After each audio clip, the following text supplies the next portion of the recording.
Ahí Creo que está. sí. Ajá, ahí estamos. Perfecto, perfecto.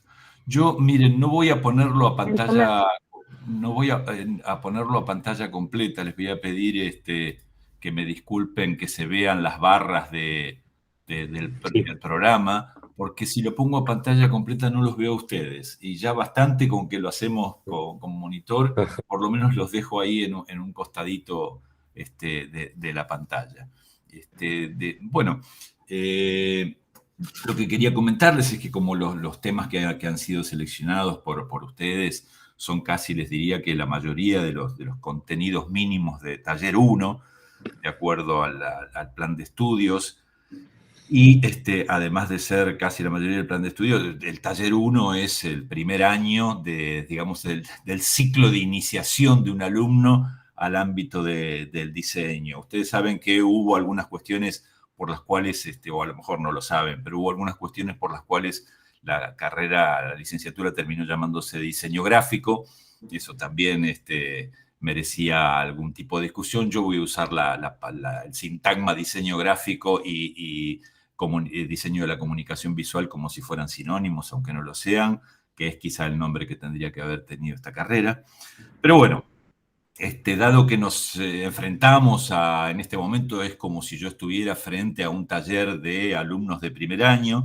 Me parece que para empezar podríamos introducirnos en el tema de qué es y qué hace el diseño gráfico. Es decir, es una buena manera este encuentro de empezar a instalar algunas de las convenciones y de los valores de la disciplina y también los léxicos de la disciplina.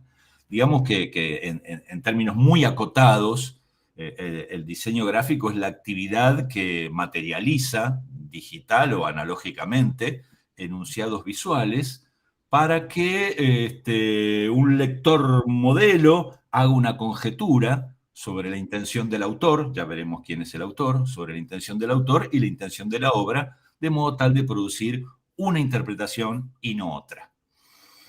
Ustedes saben que durante muchos siglos estos enunciados de los que estamos hablando se materializaban de un modo analógico, es decir, que se trataba de la organización de configuraciones no cinéticas en el espacio. En los últimos tiempos y con el advenimiento de la digitalidad, se ha incorporado otro factor, y ese otro factor es el movimiento, con lo cual se incorpora una nueva dimensión, que es la dimensión tiempo. Pero sea como sea, en cualquiera de estos casos, en cualquiera de estos escenarios en los que estamos, ¿de qué se trata o de qué recursos se vale el diseño gráfico para construir y materializar estos enunciados? Quiero decir, esta es una disquisición que tenemos que hacer, porque ustedes saben que en este momento estamos en el proceso, bueno, hace unos años, pero en términos de las historias disciplinares no es mucho tiempo, de la academización de una profesión. Por supuesto, esto ha pasado también con la medicina, con el derecho y con todas. Todas fueron oficios y profesiones que en algún momento se academizaron. Pero claro, está tan lejano el momento de la academización que ya se lo da por cierto, y además hasta es inverso el proceso. Ahora es la profesionalización de una academización. En nuestro caso, estamos sometidos a las tensiones a las que nos somete el estatuto universitario y todavía estamos construyendo esa legitimación académica, tomando prestadas teorías y pocas veces asumiendo que también el ámbito del diseño gráfico es un ámbito de producción de saberes. Entonces a mí me interesa charlar con ustedes respecto de qué es lo que hace el diseño gráfico o la comunicación, el diseño de la comunicación visual. Y si yo tuviera que hacer un reduccionismo salvaje, es decir lo que hace sin más allá de lo cual no habría nada, diría que lo que hace el diseño gráfico en realidad es poner orden y producir significados y sentidos. Poner orden y producir significados y sentidos. Eso es lo que hace el diseño gráfico en la médula de su accionar. Cuando digo poner orden, necesito hacer una aclaración. No entendamos esto como la cuestión de un orden regular, geométrico, ortogonal, tradicional. Me refiero a cualquier tipo de orden que demande el enunciado en cuestión. Es decir, no es lo mismo el orden que reclama una planilla de horarios de trenes que el orden que reclama una historieta japonesa, un manga o un fanzine. Es decir, cuando hablo de orden, hablo de eso. Y hablo también de producir significados y sentidos. Vamos a ver mediante qué objetos, qué procedimientos, qué instrumentos y qué procesos esta puesta en orden y esta producción de significados y sentidos se realiza. Siempre teniendo en cuenta que cuando nos referimos a esto último, estamos hablando de una comunidad lingüística determinada. Es decir, estas cosas ocurren en el ámbito de un conocimiento enciclopédico compartido. Por supuesto que ustedes saben que ahora estas cuestiones están como deslocalizadas. Es decir, hay imaginarios visuales que pertenecen o que se despliegan casi en el mundo entero, y hay otros imaginarios visuales que tienen que ver con barrios, con ciudades o con ciertas regiones.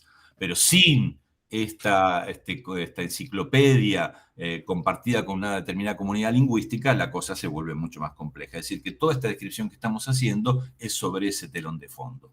Vamos a ver algunos ejemplos para poder hablar de estas cuestiones. Fíjense, yo les voy a mostrar estas tapas de libros y les voy a preguntar a ustedes de qué les parece que hablan estos libros. Es decir, estos libros ya por las marcas que tienen, que son ajenas al libro en su estado original, ya dicen muchas cosas respecto de su propietario y del uso que se les da. Pero dejando estas marcas de lado, que hablan de la práctica que se lleva adelante con estos libros, ¿de qué suponen ustedes que hablan estos libros? Es decir, hago un silencio para que sugieran alternativas, los escucho y les pregunto a ustedes, a ver, vamos a ponerlo de otra manera. ¿Ustedes suponen que estos libros pueden ser novelas de amor? No. ¿Ustedes suponen que estos libros pueden ser novelas policiales? Probablemente tampoco. Es decir, ¿estos libros pueden ser un poemario? Bueno, difícil, pero ya la cuestión de la letra, a lo mejor, ¿qué pueden ser? ¿De qué se puede tratar? Eso, estos libros son manuales. Estos libros parecen manuales. Estos libros parecen ser de una teoría no polémica. Es decir, parecen ser el soporte de una teoría, de un oficio comúnmente aceptada por aquellos que se desempeñan en ese ámbito. ¿Por qué decimos eso? Es decir, ¿por qué suponemos que estos libros pueden hablar de esas cuestiones? Y allí es donde podemos empezar a mirarlos con mayor detenimiento y tratar de ver cómo se comportan como imagen. Ustedes saben que hay imágenes que son textos y hay textos que son imágenes. Y vamos a ver cómo se producen estos comportamientos. Fíjense que este libro, ¿por qué podemos decir que no se trata de una novela de amor o que se trata de un manual? Supongamos, para decirlo de otro modo, que es San Valentín y que ustedes, alguno de ustedes va para buscar en una librería, para regalar a su pareja, una novela de amor apasionada. No creo que ninguno de ustedes se detendría en la portada de este libro. Probablemente podría causarles alguna curiosidad, pero no es lo que están buscando con absoluta certeza. Porque este libro, primero, recurre a la geometría en sus términos más establecidos y más aceptados. Es decir, está estructurado de una manera visiblemente geométrica mediante la configuración de 4 campos marcados por 9 nudos. Nosotros podemos ver que acá hay 4 campos que aparecen marcados por estos 9 nudos. Es decir, que estos 9 nudos están unidos en horizontal y en vertical, definiendo una retícula, independientemente de que justo este libro se trate de retículas, pero en realidad todos se comportan de la misma manera. Hay 4 campos, en este y en estos también, y aparecen ciertas marcas, que no casualmente son letras, marcando los nudos de esa retícula, a veces como marcas ausentes, como pasa aquí, ya vamos a ver por qué. Es decir, que acá vemos un comportamiento geométrico, y no solamente hay un comportamiento geométrico que es la esencia misma de la composición de estas tapas, porque la geometría obviamente participa de cualquier configuración, pero esta es una geometría que se hace explícita como lenguaje. Y aquí vemos varias cuestiones además que apoyan un poco esto, y vamos viendo cómo las imágenes se convierten en una sumatoria de capas, como los layers de Photoshop, para aquellos de ustedes que sepan manejar Photoshop, donde cada capa va reafirmando el sentido de las capas anteriores. Eso es lo que nosotros llamamos, y después vamos a ver qué consecuencias tiene, la racionalidad del proyecto. Es decir, cuando todos sus componentes van en la misma dirección. Y entonces aquí podemos ver que los nudos no son cualquier cosa, sino que son letras. Y esas letras no son cualquier letra, sino que son letras de palo seco. Llamamos letras de palo seco a este tipo de letras, que no tiene remates, bueno, tiene remates, pero no tiene serifs, ni ningún tipo de ornamentación. Ustedes saben que estas letras se caracterizan de un modo un poco estereotipado, se dice que son letras neutras. En realidad, obviamente, lo neutro no existe, sino que es una manifestación pretendida de cierta neutralidad. Lo que ocurre aquí es que estas letras tienen la ausencia de dramatismo. Cuando me refiero a drama, no me refiero al drama como tragedia. Me refiero al drama como la esencia de la actividad humana que involucra ciertas emociones. Es decir, las otras tipografías, las romanas antiguas, por ejemplo, o las góticas, o las cursivas, tienen la huella de la mano del escriba, tienen la huella del instrumento, tienen la huella de un cierto momento estilístico que nos habla de este drama humano al que yo me referí, y por ende tienen más rugosidad semántica. Es decir, ellas mismas transmiten, además de lo que son en términos puramente notativos, una connotación que está vinculada a ciertas emociones de las que se supone que carecen las tipografías de palo seco, que parecen hechas por una máquina. Es decir, no hay huellas de una mano, no hay huellas de un momento histórico, no hay huellas, por supuesto que para el historiador sí las hay, pero no tienen una formalidad que nos hable de cierto drama emocional. Es decir, son letras más estables, con menor rugosidad semántica.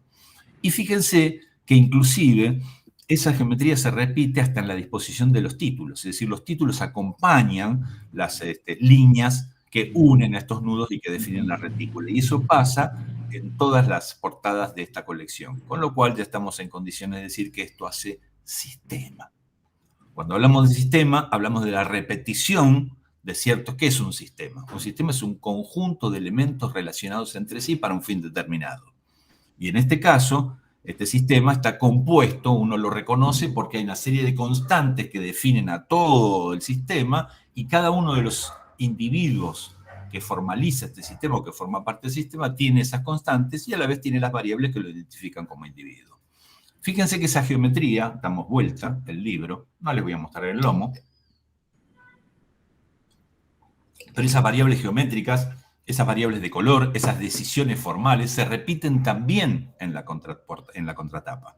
Es decir, bueno, en este caso, como el libro es bilingüe, no es que esta sea otra tapa, pero esta es la tapa en portugués que aparece en la contratapa. Los otros libros también tienen una estructura geométrica muy parecida que confirma aquello que vimos en la tapa.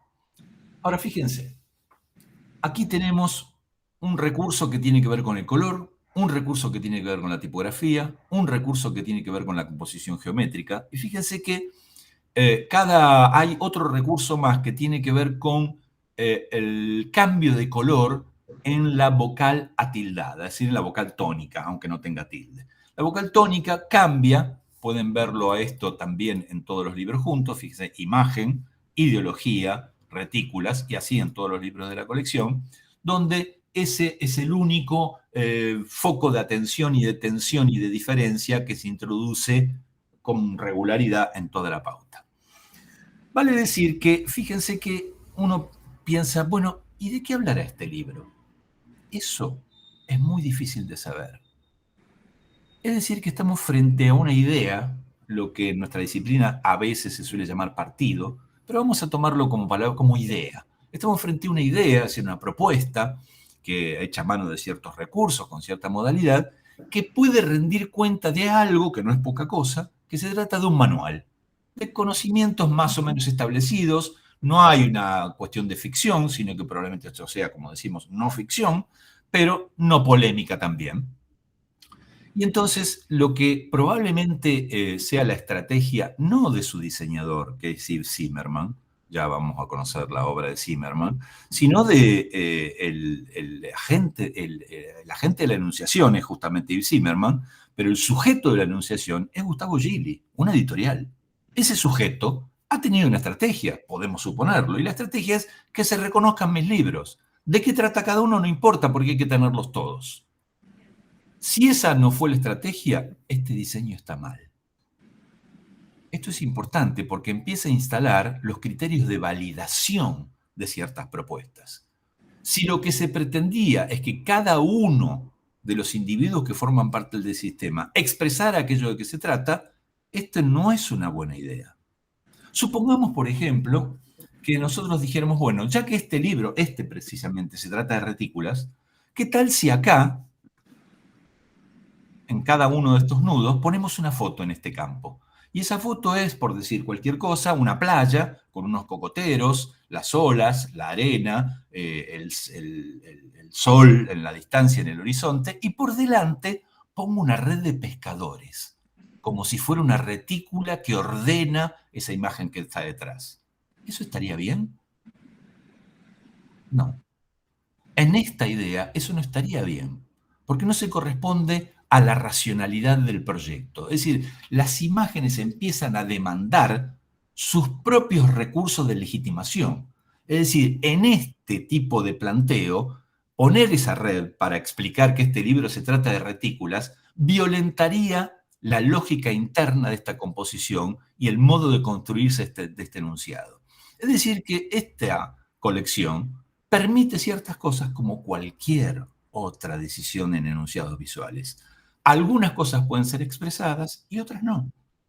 En este caso, lo que se puede expresar es lo que dijimos a lo largo de toda esta charla, y hay otras cosas que no se pueden expresar, simplemente porque existen ciertas condicionantes que nos hacen pensar en ciertas cuestiones y nos desviarían de otras. Entonces, si seguimos recorriéndolo, fíjense que esta cuestión se verifica, como dijimos antes, lo de las capas, ¿no?, de significación, en todas las instancias.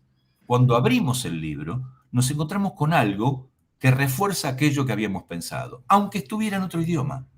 Fíjense que el foliado a lomo, con esos numeritos que están en el margen del lomo, esta cosa que está acá arriba, que nosotros llamamos cornisas, y que podemos hablar de ella, que a la vez son los títulos, las columnas, la doble columna, que refuerza la idea de que esto no es una ficción, es decir, que estamos frente a una teoría, los márgenes generosos, que hablan de la posibilidad de una reencuadernación, es decir, de un material valioso a conservar, incluso una construcción que ahora no podemos, en otro momento podríamos dibujarla, está construido con la proporción áurea, es decir, esta dimensión y esta dimensión construyen una proporción muy famosa de la que vamos a hablar a lo largo del taller, que se llama proporción áurea. Todo esto refuerza esta idea de la que hablábamos en el principio. Entonces, cuando seguimos recorriendo, no importa de qué trata este libro, pero es obvio que confirmamos la idea que teníamos al principio. Vamos de nuevo entonces a la colección. Fíjense, yo había dicho que esto es un sistema. ¿Por qué digo que es un sistema? Por eso, porque comprobamos que hay una serie de recursos que se repiten, una serie de constantes y variables que permiten que individualicemos cada sujeto que forma, o cada objeto, si quieren, en este caso, este sistema, como componente de un organismo mayor.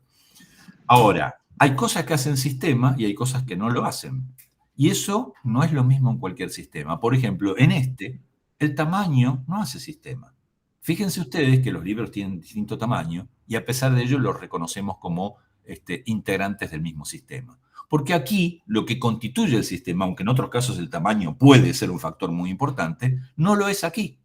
Es decir, aquí lo que constituye el sistema es su composición, son sus recursos expresivos, es la cuestión del color, es la cuestión del pequeño truco de esa letrita tónica que cambia el color, que por supuesto también me sirve para decirles, fíjense cómo a veces un cambio pequeño, aún utilizando el mismo recurso, puede cambiar hasta todo el sentido del enunciado. Supongamos que yo digo, bueno, está bien, a esa letrita voy a recurrir al viejo truco de transformarla en un iconito parecido a la letra. Entonces, en el caso de la I la reemplazo por un pinito, y en el caso de la O o de la G o de la C por un caracol, y en el caso de la D minúscula la reemplazo por un señor con panza. Lo cual constituye un recurso parecido al de cambiarle el color en términos formales, pero en términos semánticos ya no. Porque si yo hubiese hecho eso, yo en este caso Zimmerman hubiese hecho eso, estaríamos cambiando el sentido del enunciado y diríamos, ¿son libros para chicos? ¿Se tratará de cuentos? ¿De libros de lectura para la primaria? Cosa que en este momento no son, o por lo menos no en una primera lectura que uno podría inducir, ¿y esto tiene algo que ver con niños? No, probablemente no. Es decir, que hemos visto cómo las imágenes construyen sentido, cómo ponen orden en aquello que quieren decir y se transforman en enunciados visuales que pueden ser unitarios o que pueden formar parte de un sistema continuo. Fíjense, por ejemplo, en estos libros ahora. Y de nuevo hagamos el mismo procedimiento. ¿De qué se tratan estos libros? ¿Qué dicen estos libros? Y de nuevo, pongámoslo como una pregunta. ¿Son libros de ficción? ¿Novelas de vampiros? ¿Son libros de amor? Bueno, acá la cosa se pone un poco más complicada, pero probablemente no lo sean. Estos libros parecen libros de no ficción, es decir, son teorías, pero ya no comunes y aceptadas y no polémicas. Parecen teorías polémicas. Si esto es cierto o no, no tiene que ver con la verdad, sino con el verosímil. Es decir, probablemente alguno de estos libros sea menos polémico que Ideología y Metodología del Diseño, aquel Bordeaux de Gilly de Jordi Llobet. Pero no se trata de la verdad, se trata de lo que se quiso mostrar. La verdad no es un atributo que nos pertenezca. Si nosotros lo que hacemos como agentes de la enunciación es darle forma al enunciado de un tercero. Y ese enunciado, por supuesto, con la intervención de nuestras inclinaciones, hasta donde permitamos nuestra propia intervención.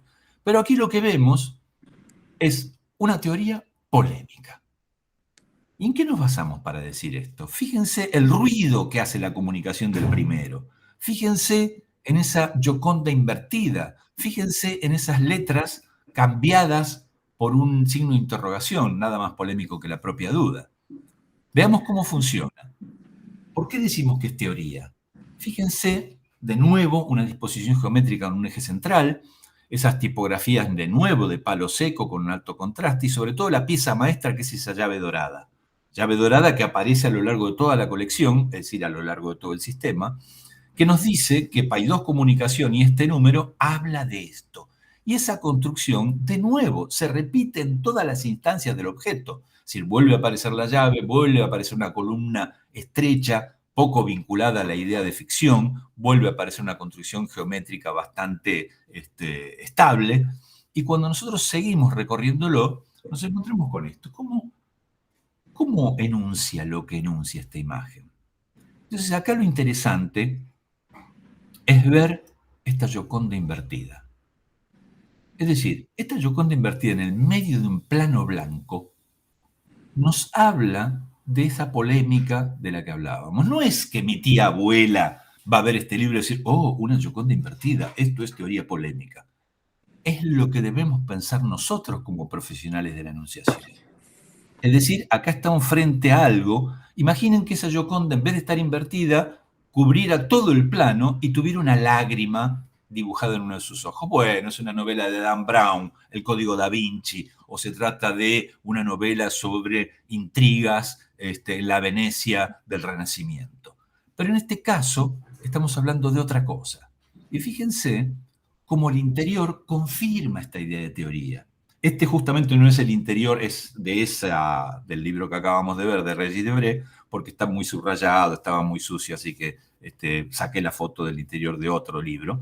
Pero están compuestos todos iguales. Y fíjense de nuevo, las cornisas explicativas, que forman parte del folio explicativo, los subtítulos interiores, el ancho de la mancha, la ausencia de marcas de diálogo, está en el idioma en que esté, las tipografías de distinto cuerpo, como forman parte, como por ejemplo este texto que encontramos aquí, al pie tan largo con otro cuerpo, hablándonos de otro tipo de texto que sería como un metatexto que habla del texto general. Es decir, el interior nos confirma la presunción que hicimos sobre el exterior. Y entonces, de nuevo, estamos en condiciones de ver cómo funciona este sistema. Así como la explicación que hicimos, la construcción y el análisis que hicimos en la primera, nos permitiría a cualquiera de nosotros continuar diseñando esa colección. Si yo fuera el director de arte y hubiese explicado esto, cualquiera de ustedes podría continuar haciéndolo con mayor o menor habilidad. Cualquiera podría decir, bueno, ya entendí. El resto de las tapas también la puedo hacer. En el caso de Gilly, de una manera muy obvia, y en este caso también, porque se trata de esa construcción respecto a los textos, de ese eje axial, y de una imagen polémica que en este caso habrá que seleccionar con mayor cuidado. Pero ya vemos exactamente cómo funciona la colección, es decir, cómo funciona el sistema.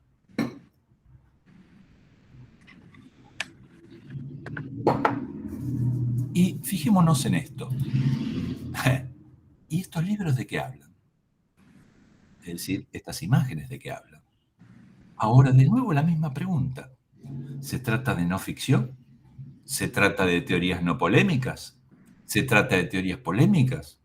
¿O se trata de ficción, aventuras, drama humano, algún tipo de narración que tenga que ver con la novela?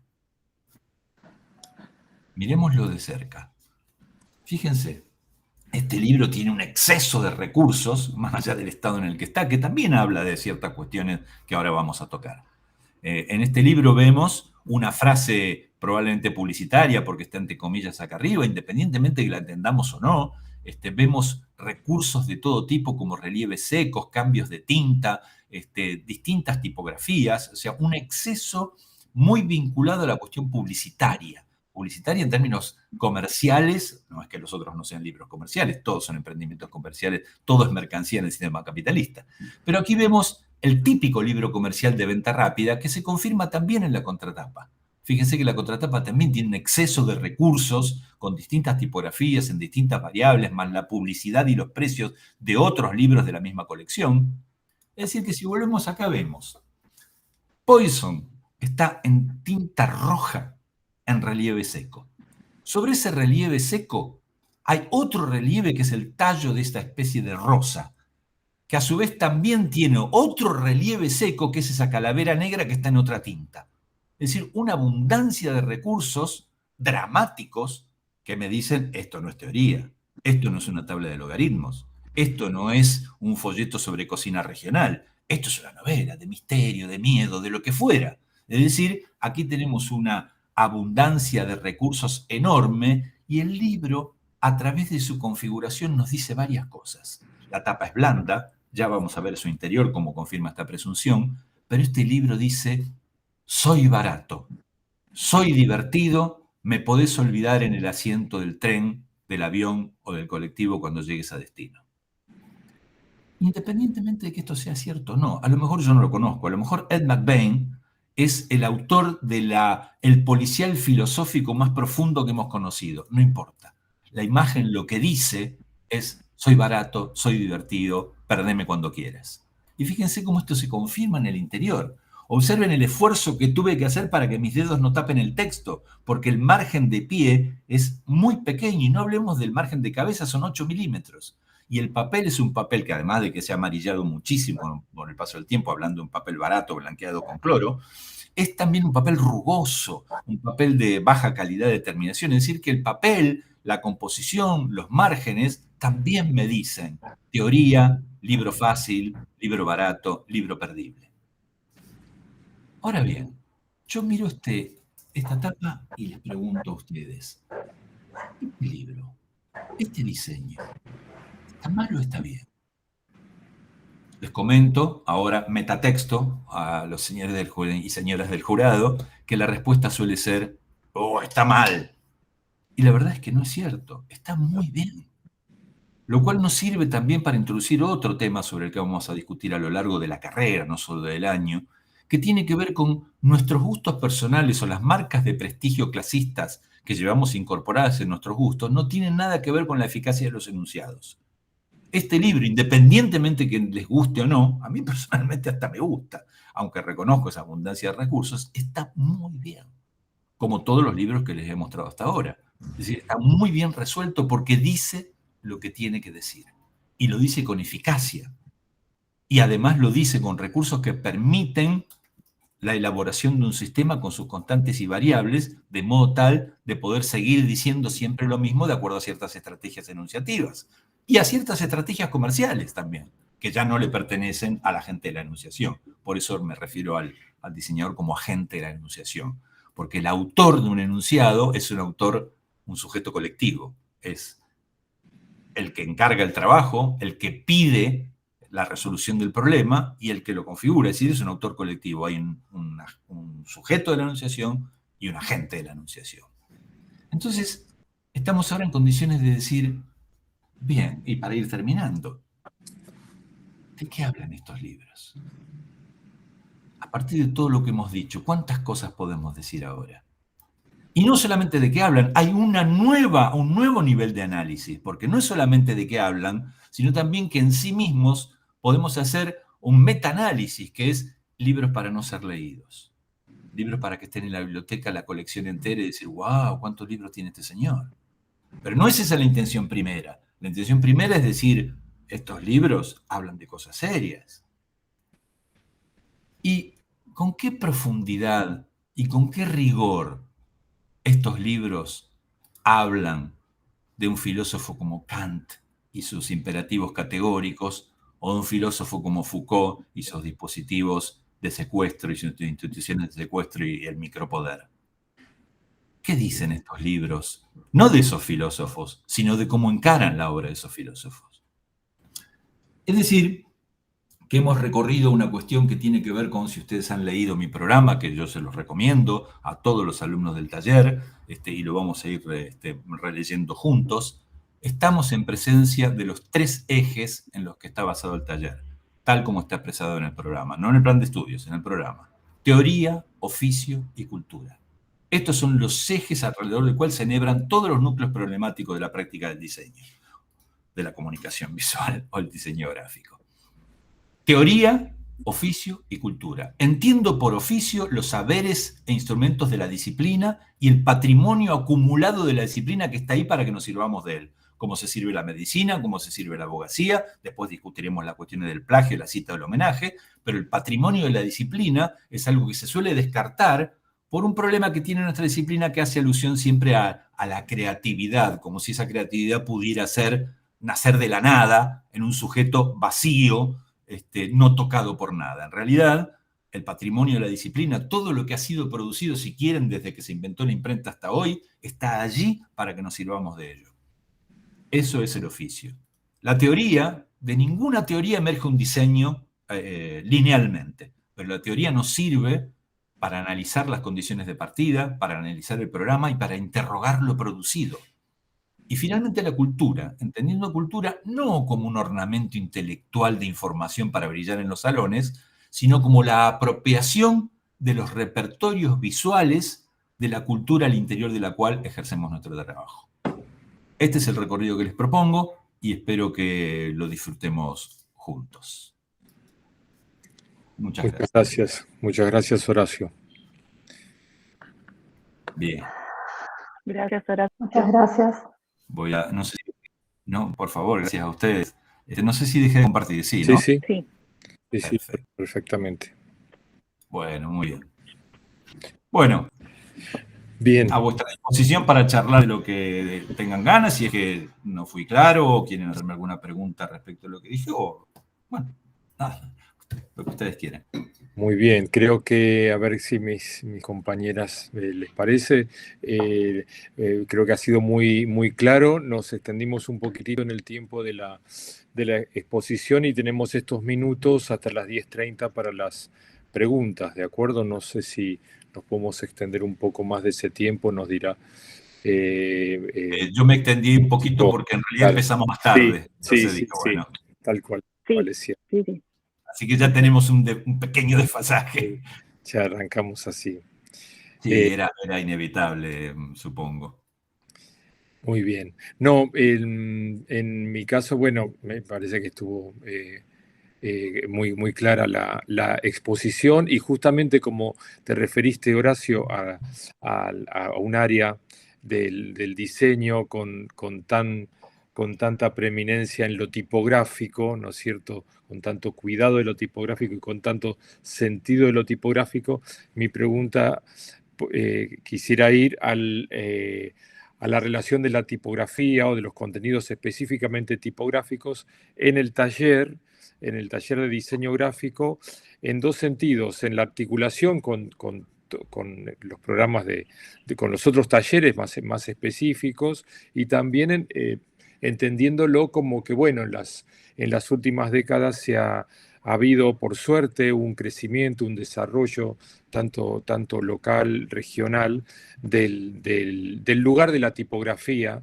en la carrera del diseño gráfico y de comunicación visual. Entonces, mi pregunta es, bueno, y a esos estudiantes del taller 1, del día 1, como vos decías, ¿no? ¿Cómo hago para que puedan entender la dimensión gigantesca de lo tipográfico, ¿no? Entonces, con tantos temas nuevos para iniciar una carrera. Bueno, gracias Juan por tu pregunta. Yo no sé si a ustedes les llegó mi programa y si pudieron leerlo, pero yo incluso digo explícitamente eso en el programa. El momento más delicado de la carrera es primer año, digamos, como todo ritual de iniciación. Es decir, en general, ustedes tienen experiencia docente y seguramente les ha ocurrido lo mismo que a mí. Los docentes que trabajan en primer año suelen en algún momento sentirse frustrados, porque suponen que, bueno, en primer año nadie hace nunca ninguna pieza de absoluta calidad. Y yo siempre digo, a ver, todo depende cómo caractericemos al alumno de primer año y que entendamos que primer año, digamos, es un momento de un ritual de iniciación y que como todo proceso de iniciación maduran en algún momento y que no es exactamente el que nosotros pretenderíamos o el que las instituciones establecen. Y también hay el problema de creer que el de alumno de primer año es como un diseñadorcito en miniatura. Y no es un diseñador en miniatura. De hecho, no es un diseñador.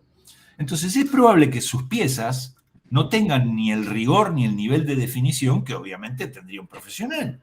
Si nosotros establecemos una cierta ejercitación para que se vayan introduciendo en ciertos problemas. Es decir, cuando uno da, por decir cualquier cosa, afiches en primer año y los alumnos aprueban ese afiche, ninguno de esos afiches está bien desde la perspectiva del desempeño profesional o de la pieza en abstracto.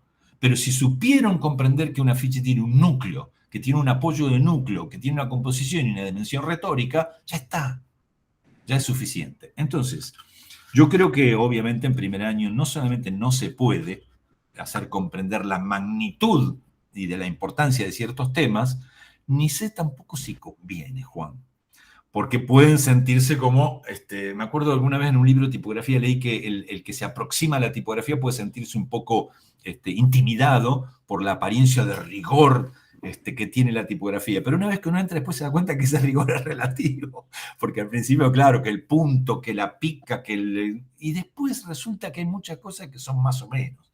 Entonces, en estos ejemplos que yo mostré, tampoco es que haya hecho mucho hincapié en la tipografía, porque ni siquiera me importaba que fueran libros.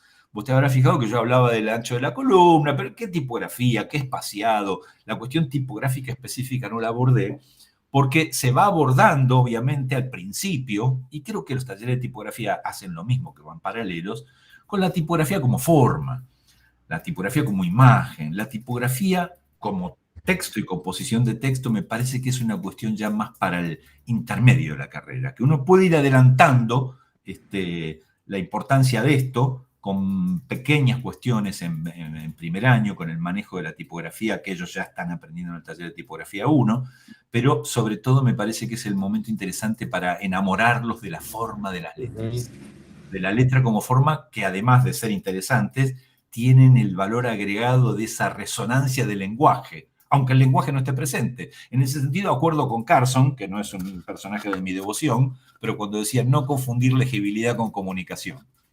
Es decir, a mí me parece que esa es una frase apropiada para entender que la imagen de la tipografía es muy fuerte para empezar a enamorar a una persona que se está iniciando en las cuestiones tipográficas. No sé si respondí más o menos. Muy bien respondido. Muchas gracias, Horacio. No, gracias a vos.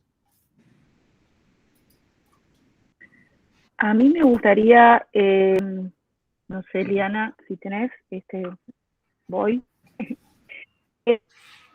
Sí. Gracias. En No relación te a oigo bien, Daniela, no te oigo bien, se tu... corta. A ver, puede ser un problema. Se congeló, me parece que... No, qué pena, ¿qué pasa? Quizás sin la cámara, Daniela, porque ahora sí, ahora se congeló. Bueno, mientras la esperamos, no sé si, bueno, como ustedes quieran.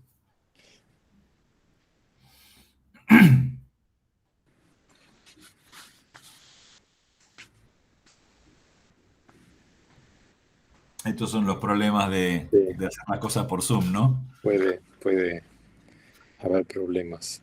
Y si no avanzamos, Eliana, preguntás vos. Estás Ahora no, muteada. ahora no te Ahí escuchamos. avanza, sí, es que estaba Sí. muteada y estaba en eso.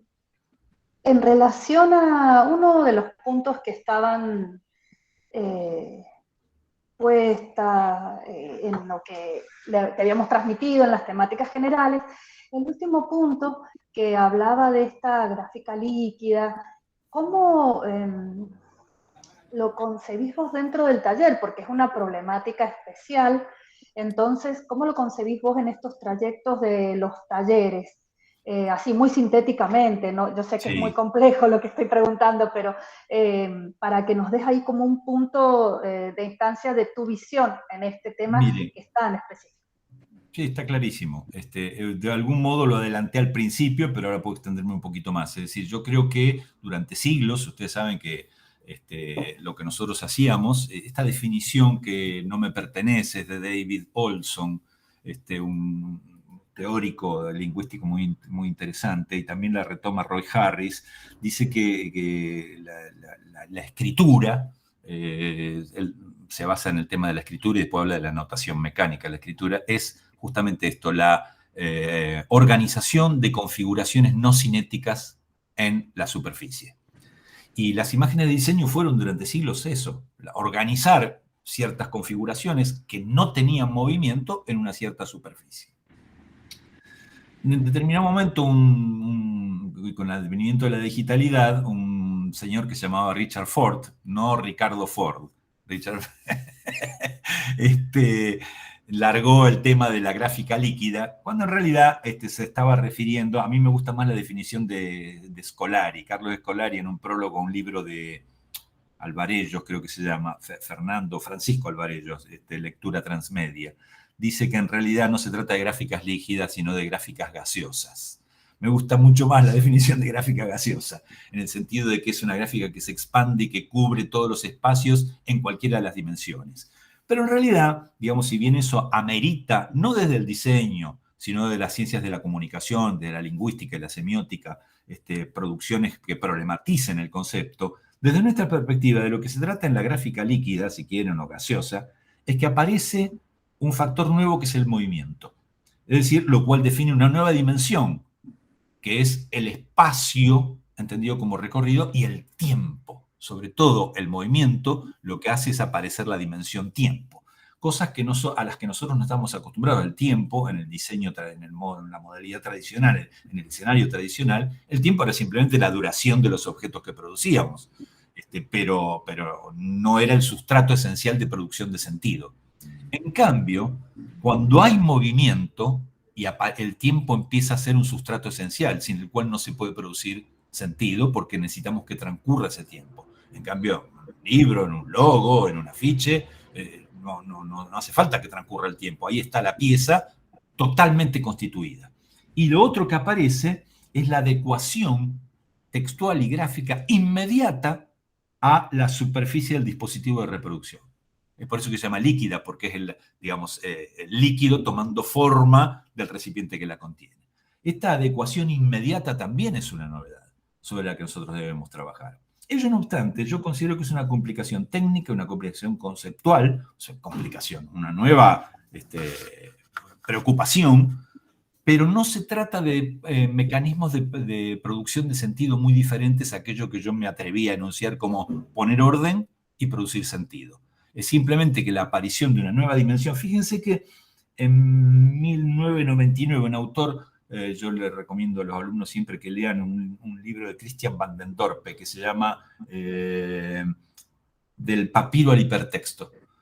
Un libro muy interesante que mucho antes de Flusser planteó justamente la lectura en superficie. Es decir, que el movimiento hasta apareció antes con la cuestión de la anamorfosis, es decir, las deformaciones de las cosas que, de acuerdo a la posición del cuerpo, aún las cuestiones no cinéticas se movían. Es decir, que a mí me parece que es un tema sobre el que habría que empezar ya avanzado el año a introducir de a poco los factores que tienen que ver con la duración, con el tiempo y con cierto movimiento, pero eso hay que encararlo con mucha mayor profundidad en taller 2 y después definitivamente en taller 3. Pero al principio es una cosa que tenemos que dejar instalada inmediatamente porque se trata del advenimiento de dimensiones que hasta ahora no existían en nuestra disciplina.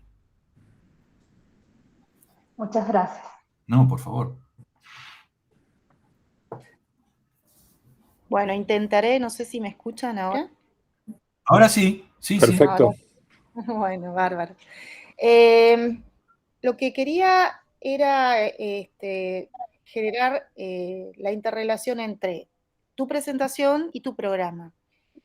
Y uno de los detalles que rescato, o por lo menos que me llama la atención, es este punto de qué es lo que planteas en el programa también, que es desarmar los supuestos o ir desarmando esos preconceptos con los que crea todo sujeto, digamos, externos a un proceso de formación, en este caso en el campo disciplinar del diseño, ¿no? Y el diseño gráfico en particular, o el de comunicación visual, más allá de cómo sea o cómo se llame, o cómo la definamos. Me parece interesante este punto donde te ubicas casi en este relato de lo que presentaste en la paradoja del ser canónico del diseño. Entonces, ¿cómo planteás esta línea de ir desarmando? Porque en la mitad de tu presentación, uno casi se pregunta si vos vas acompañando a esa teoría de que si existe un buen o un mal diseño, ¿no? Pasado ese tiempo, uno comienza a observar que no es así claramente, sino que hay como un dejo de ironía en toda la elección de los ejemplos que traes. Ahora, en esa construcción del enunciado de la clase, mi pregunta sería como un poco más capciosa, ¿no? Pero, ¿por qué razón tomás el tema de libros como un objeto, digamos, a presentar, entendiendo la distancia contemporánea de ese sujeto que está, digamos, destinado a tener la lectura de tu clase, ¿no? ¿Por qué un libro? Digo, y tal vez por qué esos ejemplos de libros, ¿no? Tomando una distancia casi de 30 años de presentación con el que tenés hoy, por lo menos frente a tu clase. No termino de entender claramente la...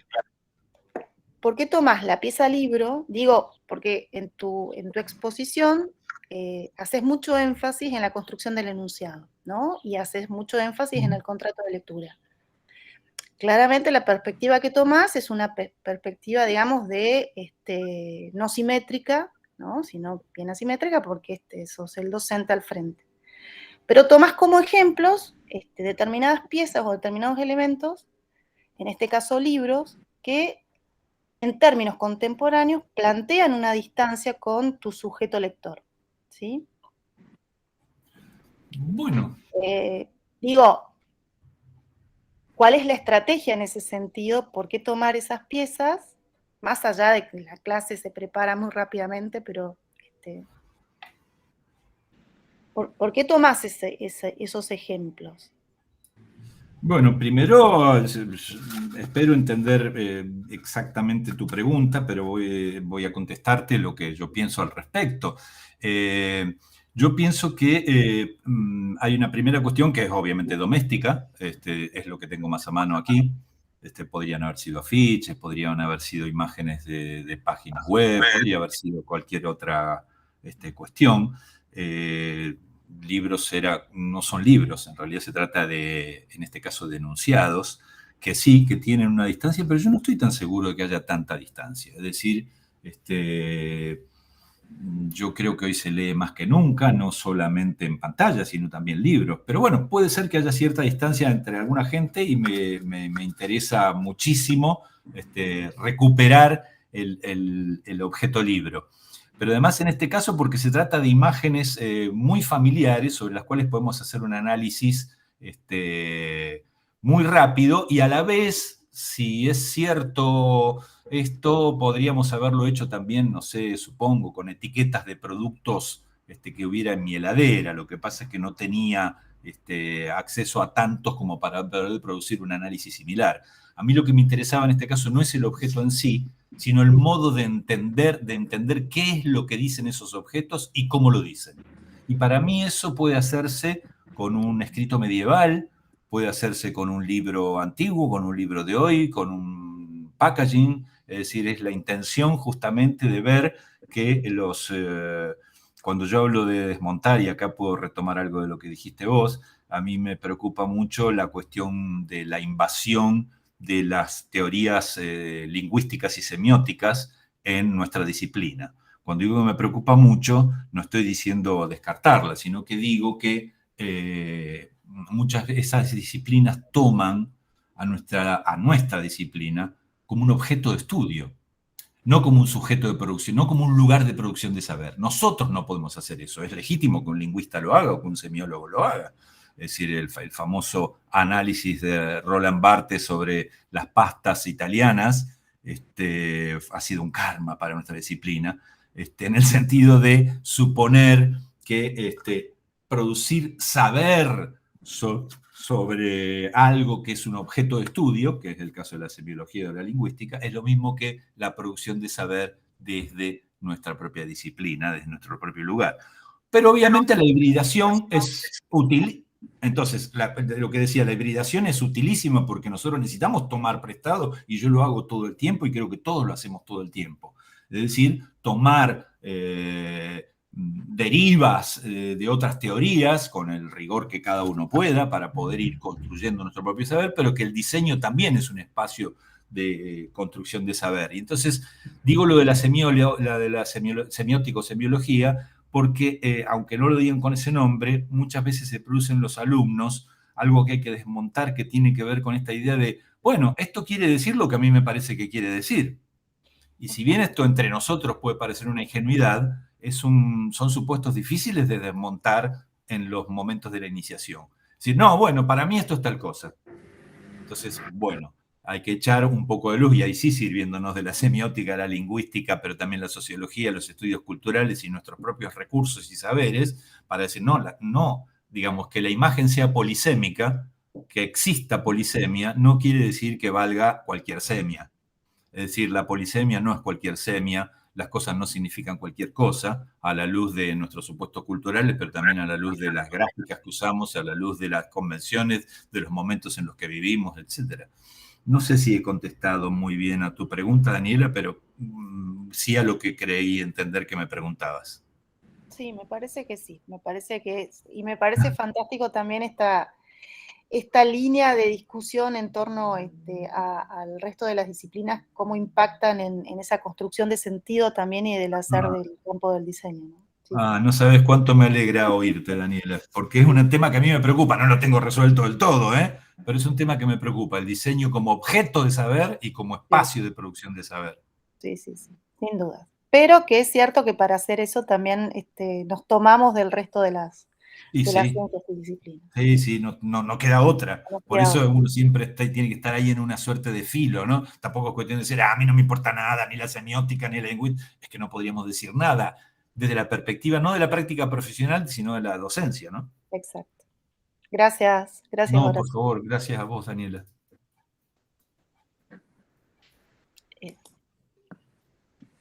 Bueno. Por mí me parece bien. Podemos seguir avanzando. Yo creo que ya con Horacio, bueno, ya hemos concluido. ¿Les parece? Sí, totalmente de acuerdo. Muchísimas gracias, Horacio. Bueno, muchas gracias a ustedes. Espero que todo siga bien y que tengan un buen día. Un gusto verlos. Igualmente, un gusto para mí. Muchas gracias. Yo corto, Hasta luego. Hasta luego. Chao.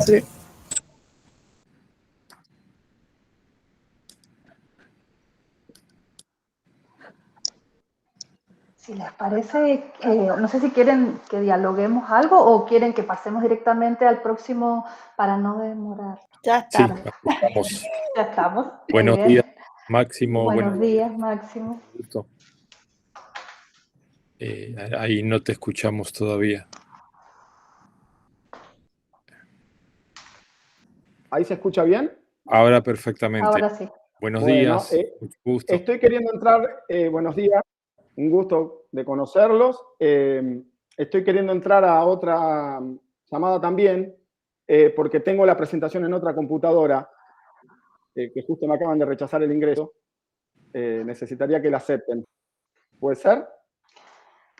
Sí, a ver ahí, Vicky. Esperen que ahí vuelvo a pedir ingreso, porque tengo dos computadoras para así los puedo ver mientras doy la disertación. Espérenme un segundito, Bueno. y presento el concurso. Ahí estoy volviendo a pedir entrada. Ahí no me deja ahora. Denme un segundito, voy a volver a ingresar desde aquí. Ahí está.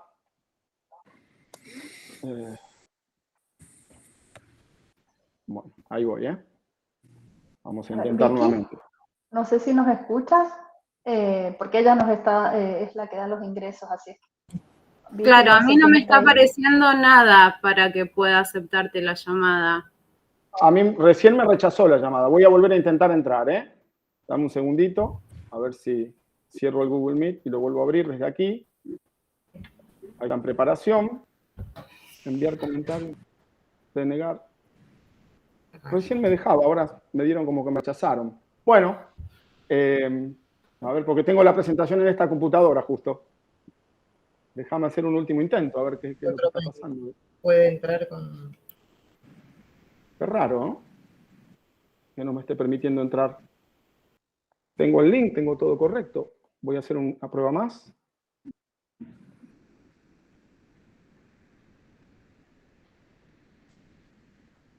No me deja. Bueno, si me dan un segundo, copio la presentación a esta computadora. ¿Puede ser? Sin problemas, por supuesto. Bueno, agradezco.